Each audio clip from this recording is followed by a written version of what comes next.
Bonjour, bienvenue dans la Minute Rollist. Aujourd'hui, de base, je voulais vous parler de Lamentations of the Flame Princess. Et il y a eu un leak. Le fameux leak de l'OGL 1.1. Et tout le monde est en train de crier. Crier de peur, de rage, suite à la lecture de ce leak. Leak qui, pour le moment, n'a pas encore été confirmé par Wizards of the Coast, ni par Hasbro. Juste par des acteurs du milieu. Du coup, je me suis dit qu'il serait peut-être intéressant d'en parler. Mais mon avis n'est absolument pas le même que celui de tout le monde. Aujourd'hui, nous allons parler de l'OGL 1.1 et de pourquoi c'est bien. C'est la Minute Rollist. Avant toute chose, petite remise en contexte. Qu'est-ce que l'OGL ? L'Open Gaming License ou licence ludique libre est une licence d'exploitation de texte créée par Wizards of the Coast en 2000. Grâce à celle-ci, n'importe qui peut de manière légale exploiter un ensemble de textes écrits par Wizards of the Coast pour Donjons et Dragons, et ce de manière totalement légale. Vous voulez une partie du texte pour votre système, vous voulez réutiliser le système de Donjons et Dragons dans votre livre de base avec votre propre setting, vous pouvez sans aucun problème faire un copier-coller de tout ça et le mettre là.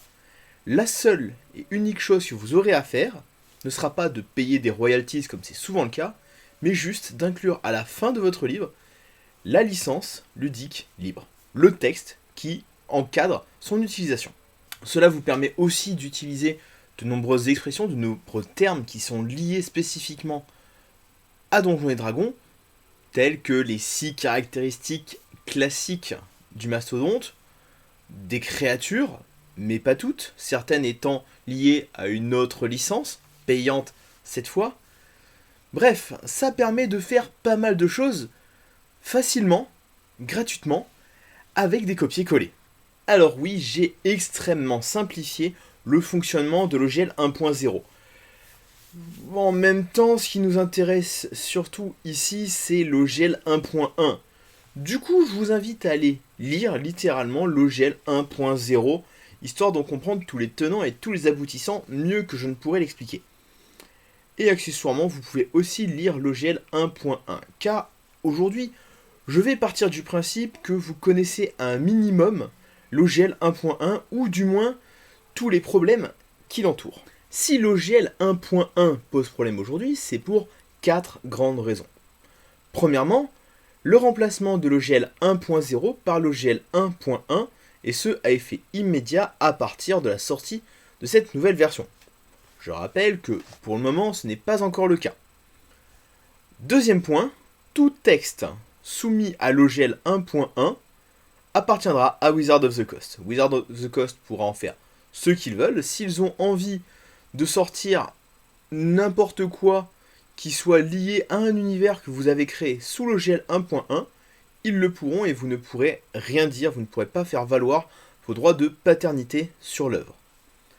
Troisième point, Wizards of the Coast se réserve le droit d'accorder ou non l'OGL 1.1. C'est-à-dire que si vous avez envie de créer un setting, un univers, quel qu'il soit, ils peuvent le lire et dire non, on veut pas.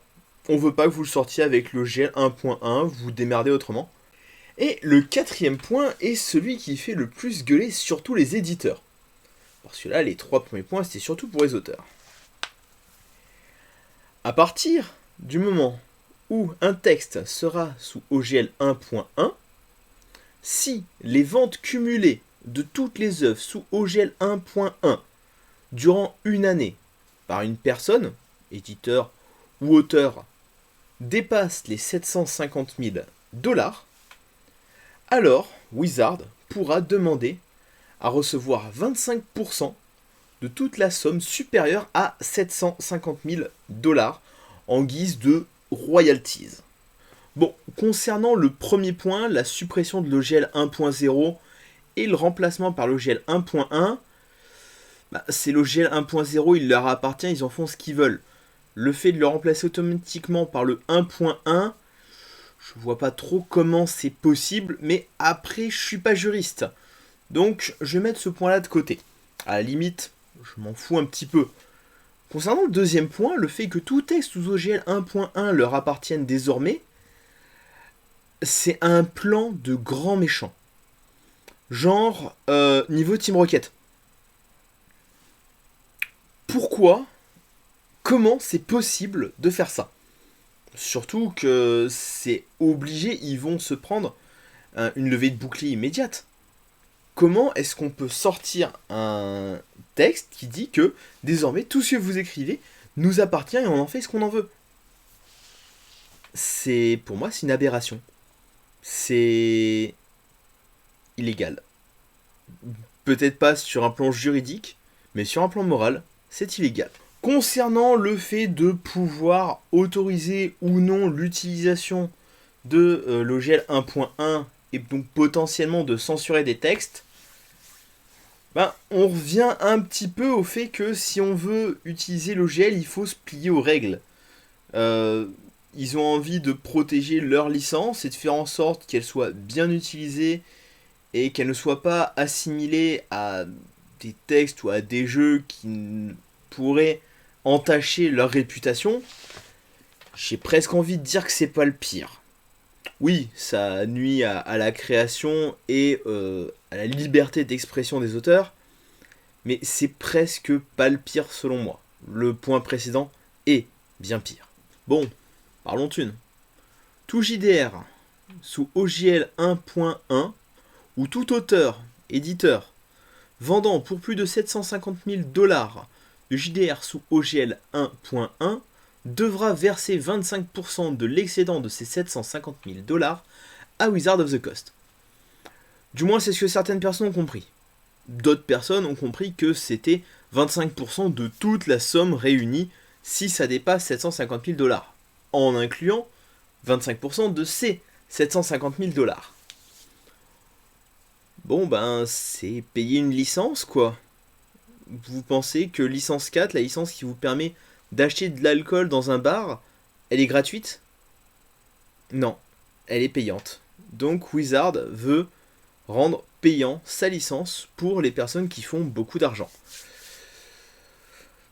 En même temps, c'est leur licence. Ils font ce qu'ils veulent. Je suis d'accord que c'est peut-être dommage, mais plus j'y pense, et plus je me dis que l'OGL 1.1, c'est une bonne chose. Attention, je ne dis pas que le contenu de l'OGL 1.1 est une bonne chose, je dis juste que son existence en elle-même pourrait changer la donne. Ça fait 20 ans que l'OGL 1.0 existe. Bon, il y a eu l'OGL 1.0A entre-temps, mais on reste sur l'OGL 1.0. Ça fait plus de 20 ans que les auteurs, les éditeurs, exploitent cette licence, parce qu'elle est gratuite.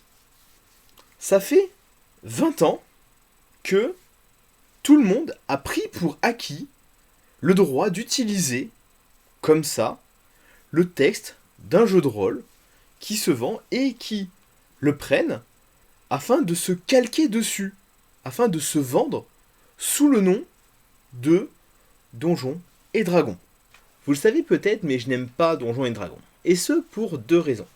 Premièrement, je n'aime pas le système, les règles de Donjons et Dragons. Je n'aime pas le D20, je trouve le résultat beaucoup trop volatile. Je trouve le concept de classe d'armure totalement débile. Le fait qu'un personnage, qu'importe son état de santé, soit toujours au maximum de ses capacités, j'ai toujours trouvé que ça brisait un peu ma suspension consentie d'incrédulité. Deuxièmement, je trouve que l'OGL 1.0 et Donjons et Dragons ont presque tué l'originalité dans le monde du jeu de rôle. Aujourd'hui, plein de settings, plein de systèmes basés sur Donjons et Dragons sortent, sans pour autant réfléchir à qu'est-ce qui fait l'originalité ou le sel d'un univers. Demain, si je veux vendre mon setting pour un univers médiéval fantastique non nommé, je vais obligatoirement lui apposer le compatible 5ème édition afin de le vendre. Aujourd'hui, si on n'est pas Donjons et Dragons friendly, on ne peut pas se vendre. Aujourd'hui, on n'achète pas un jeu de rôle parce qu'il est bon, on n'achète pas un setting parce qu'il est intéressant, on ne s'intéresse pas à une gamme parce que ses mécaniques sont cohérentes ludo-narrativement parlant, mais juste parce que ça tourne sous Donjons et Dragons. Après, il faut pas s'étonner si on se retrouve avec des aberrations comme L5R D20 ou Le Seigneur des Anneaux à la sauce des D5. Jouez à Aventure en Terre du Milieu et vous aurez le cancer. Mais je vous autorise quand même à acheter les recueils de scénarios et les compendiums. Ça, vous pouvez, qu'importe le système. Si le GL 1.1 venait à réellement sortir, nous aurions peut-être une chance de voir à nouveau l'originalité dans le monde du jeu de rôle. Nous verrons peut-être de nouveaux auteurs émerger, des personnes prendre des risques, des éditeurs prendre de vrais risques, plutôt que de ressortir encore et encore du DD5 à toutes les sauces.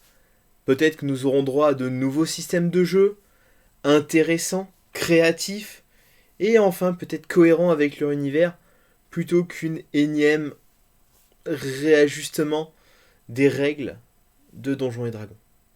Du moins, si l'OGL 1.1 venait à réellement sortir. L'OGL 1.0 a été un véritable cancer pour Donjons et Dragons.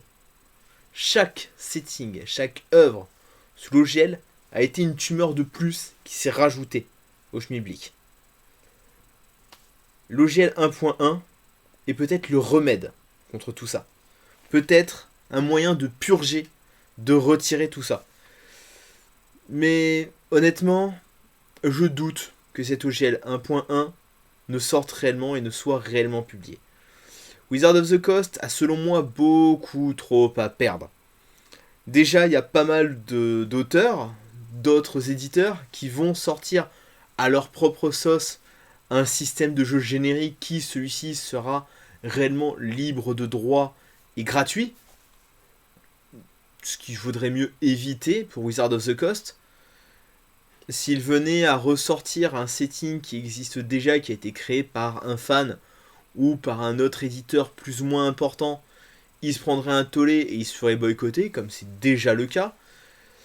Je pense que les personnes qui ont eu l'idée de l'OGL 1.1 n'ont pas une bonne vision, une vision d'ensemble valable du monde et de l'industrie du jeu de rôle.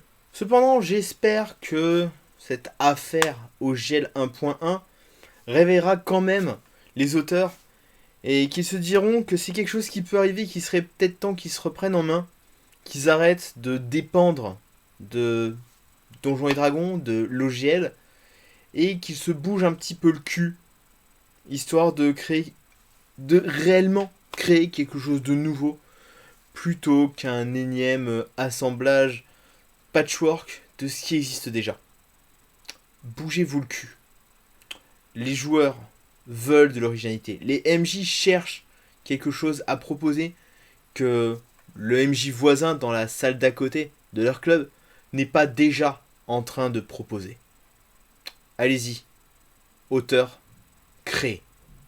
Éditeur, prenez des risques. Pledger, montrez-leur. Montrez-leur que vous valez mieux qu'un énième copier-coller de l'OGL 1.0A.